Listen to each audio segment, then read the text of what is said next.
Time has arrived for us to stand down and to start giving Gervonta Davis the love and respect that he deserves. This brother is elite. And he said this something, and this is what really stood out to me. You know, you got a lot of guys talking smack, talking junk, going back and forth, and I get that. Not just because they're hyping up the fight, but they got a belief in themselves. Major props to them for that.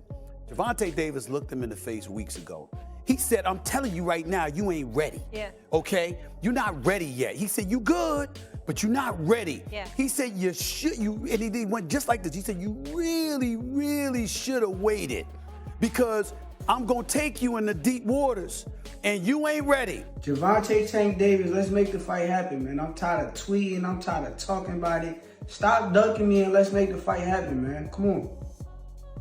Mike Tyson had nothing but praise for the way Gervonta Davis handles business inside the ring, and he made sure everyone understood exactly why the man is so difficult to prepare for. According to the boxing legend, Davis has mastered the art of going after taller opponents in a way that strips them of every natural advantage they think they have walking into that arena. Tyson explained that Davis does something most fighters simply don't. He launches himself explosively off the canvas, turning each punch into an aerial assault that generates terrifying power.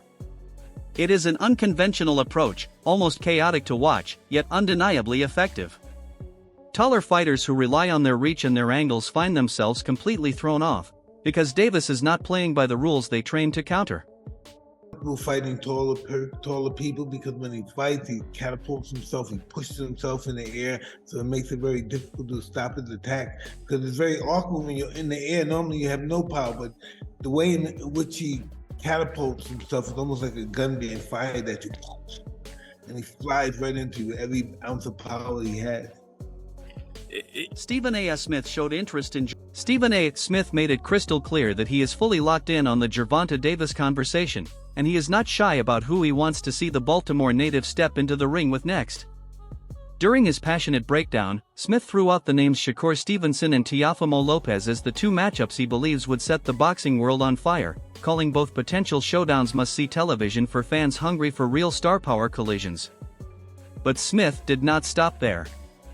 He went on to crown Davis as the single best fighter in the entire lightweight division right now, no debate needed. In Smith's eyes, Tank is not just good, he is operating on a level that nobody else in that weight class has been able to match. I said that Tank is so much stronger than people realize, so much more powerful of a puncher than people realize. But I'd also like to see him against a Teofimo Lopez too. I'd like to see, not Devin Haney, because Devin Haney, even though he's a fabulous boxer, the punch, I don't think he could take a punch from Gervonta Davis. I don't see it. Gervonta Davis might be the best in the world, but I know this much. You know how I am about box office. I see a whole bunch of boxes out there. Gervonta Davis is the #1 box office attraction. Mike Tyson stepped into the debate with zero hesitation, and when asked to choose between Gervonta Davis and Shakur Stevenson, the former heavyweight champion did not even flinch before giving his answer. Tyson sided firmly with Davis, making his position known with the kind of blunt honesty that has always made him one of the most entertaining voices in the sport. He did not hold back when it came to his thoughts on Stevenson either. Tyson called Shakur a boring fighter, talented, sure, but the kind of guy whose style simply does not translate into the excitement the sport demands at the highest level. More critically, Tyson warned that Shakur would find himself in very serious trouble the moment he stepped in front of someone as relentlessly aggressive and ferociously powerful as Tank Davis. Who will win out of Shakur and Gervonta? Gervonta Davis? Yeah. I like to go with Tank. You know, everyone's going to go with Tank, you know. It would be a very interesting fight. Shakur takes a good shot, though. He's a specialist. That's why some fights that he doesn't look good in, because he's so superior. He is boring watching sometimes. But he's a specialist. He knows what he's doing. He's hard to beat. Bring up. When Mike Tyson broke down his full prediction for a potential Gervonta Davis and Shakur Stevenson showdown, it was clear he had given this matchup some serious thought. He landed firmly in Davis's corner, and his reasoning went far deeper than just picking a favorite. He pointed directly to Davis's fighting style as the one variable that would ultimately decide the entire fight. Tyson drew a fascinating comparison, explaining that Davis reminds him of himself during his most dominant years. Like Tyson in his prime, Davis has this instinctive ability to explode upward into his punches, generating power through a leaping motion that defies conventional boxing logic. Most fighters lose their leverage the moment their feet leave the ground, But Davis somehow turns that moment of elevation into one of his greatest weapons. Tyson also brought up the Isaac Cruz fight as a critical piece of evidence. He reminded viewers that Cruz gave Davis arguably the hardest night of his professional career, not because of skill, but because of his refusal to stop coming forward. Cruz's relentless pressure made Davis uncomfortable in a way few opponents ever have. Tyson's point was sharp: if pure aggression could trouble Davis that much, then Shakur Stevenson's polished but passive approach would pose nowhere near the same kind of problem. Thoughts about this fight? I think it's the fight of the year. It's hard for me to pick one, but it's hard for me to pick against Davis. What are your thoughts about this upcoming fight?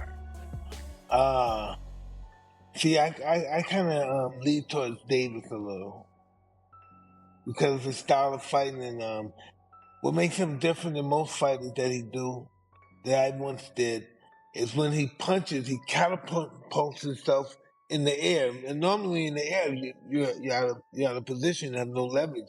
But for some reason, myself and Mr. Davis, our best point is when we're leaping in the air, like being catapulted to punch up, because he's not much of a guy that punches down as we slow with Gervonta Davis spoke with a level of maturity and self-awareness that reminded everyone he has been in this spotlight long enough to understand how the game truly works.